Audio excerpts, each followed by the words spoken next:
Hello dear students, मैं सुमित भारद्वाज एक बार फिर से आप सभी का स्वागत करता हूं अपने YouTube channel chemistry by Bhardwaj sir में। आज का हमारा टॉपिक है फ्रेंडलिक अधिशोषण सिद्धांत। बेटा बहुत टफ टॉपिक लगता है ये, और मैं इसको बहुत ही सिंपल वे पर आपको समझाने की कोशिश करता हूँ। बहुत ध्यान से सुनिएगा। क्वेश्चन ऐसे पूछा जाता है कि फ्रेंडलिक अधिशोषण समतापी किसे कहते हैं, या फिर फ्रेंडलिक अधिशोषण समतापी वक्र खींच कर दिखाइए। ठीक है, तो इस तरह से क्वेश्चन पूछा जाता है। ध्यान से समझिएगा फ्रेंडलिक अधिशोषण समतापी है क्या। तो बेटा फ्रेंडलिक ने क्या किया कि ताप को किया स्थिर, और ताप को स्थिर करने के बाद जो अधिशोषक अधिशोषक क्या होता है एक्चुअली, अधिशोषक की अगर बात करते हैं तो जहां पर गैस आकर अधिशोषित हो जाती है, यानी गैस के कण आकर उसके ऊपर जम जाते हैं, तो उसको बोलते हैं अधिशोषण। ये क्रिया अधिशोषण हो गई, और अधिशोषी हो गई गैस, और अधिशोषक हो गई वह सतह जहां पर गैस आकर अधिशोषित हो रही है, गैस आकर जम रही है।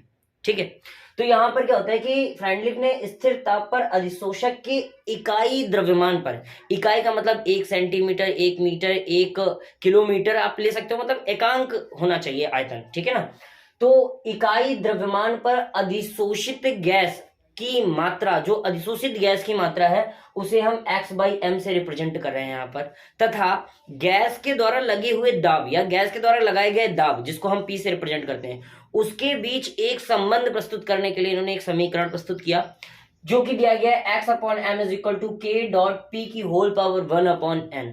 जहां पर आपको जो 1/n है, वहां पर जो n यूज किया गया है, n हमेशा क्या कितना होगा, 1 से बड़ा होना चाहिए। ठीक है, तो ये संबंध प्रस्तुत किया, इसी को क्या कहा गया, अधिशोषण समतापी, फ्रेंडलिक अधिशोषण समतापी, क्योंकि इसे फ्रेंडलिक ने समझाया। ठीक है, अब हम इसके लिए जैसे पूछ लिया जाता है ग्राफ के लिए, तो ग्राफ कैसे ड्रॉ करते हैं, तो ध्यान से समझिएगा। जहां पर x/m है जो कि अधिशोषित गैस की मात्रा है, उसे हम इस ग्राफ में देखेंगे, उसे हम x/m से रिप्रेजेंट करते हैं, जो कि y एक्सेस को रिप्रेजेंट करती है, x/m अधिशोषित गैस की मात्रा, और जो x एक्सेस है वो p दाब, यानी गैस के दाब को रिप्रेजेंट कर रही है। बेटा जैसे जैसे हम दाब बढ़ाते जाएंगे, प्रारंभ में क्या होगा कि अधिशोषित गैस की मात्रा वो एकदम से बढ़ती है, बढ़ेगी, तो जैसे दाब बढ़ेगा वैसे अधिशोषित गैस की मात्रा बढ़ेगी। तो देखो पहले बढ़ी है, एकदम सीधा वक्र, एक स्ट्रेट लाइन प्राप्त हुई है हमें। ठीक है, और फिर कुछ समय बाद क्या होगा कि अब दाब तो बढ़ रहा होगा, किंतु अधिशोषित गैस की मात्रा घटेगी, तो घटेगी, जो ग्राफ बनेगा वो एक कर्व की फॉर्म में बनेगा। कैसे बनेगा, एक कर्व की फॉर्म में बनेगा। और कुछ समय बाद क्या होगा, जो अधिशोषित गैस की मात्रा है वो स्थिर हो चुकी होगी, और जब स्थिर हो चुकी होगी तो ग्राफ एक स्ट्रेट लाइन यहां पर भी हमें मिलेगा। तो इस तरह से हम इस समीकरण के लिए ग्राफ ड्रॉ कर लेते हैं। ठीक है, अब हम क्या करते हैं कि इस समीकरण में taking log on both side, यानी दोनों पक्षों में हम लॉग लेते हैं। दोनों पक्षों में जब लॉग लेंगे तो ये हो जाएगा लॉग x/m, और ये हो जाएगा लॉग k p की power 1/n, log k p की पावर 1/n, ये हो गया। अब यहाँ पर फॉर्मूला अप्लाई होगा, log m dot n, formula होता है log m plus log n, ये हमने अप्लाई कर दिया यहाँ पर। और फिर यहाँ पर लॉग m की पावर n का फॉर्मूला लगेगा, तो ये हो जाता है लॉग n लॉग m। ठीक है, तो यहां से फॉर्मूला बनता है log x/m is equal to log k plus 1/n log p। ये जो फॉर्मूला है इसको रिप्रेजेंट किया गया कैसे, कि y is equal to mx plus c।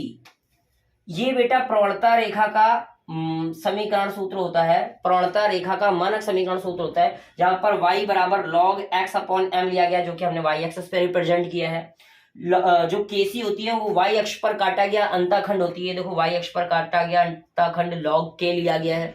और जो 1/n होती है ये ढाल होती है, जिसको प्रवणता कहते हैं, उसको हमने यहाँ पर रिप्रेजेंट कर रखा है ढाल 1/n।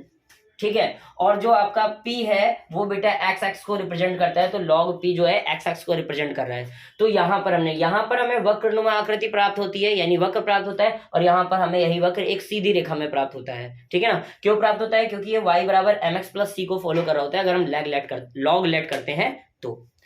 होपफुली आपको समझ में आया होगा, आप इसका स्क्रीनशॉट लीजिए और बेस्ट पेपर करके आइए, ये भी इंपॉर्टेंट टॉपिक है, टफ लगता है, होपफुली आपको इजी लगा होगा मैंने जिस तरह से समझाया। और चलिए स्क्रीनशॉट ले लीजिए। Thank you.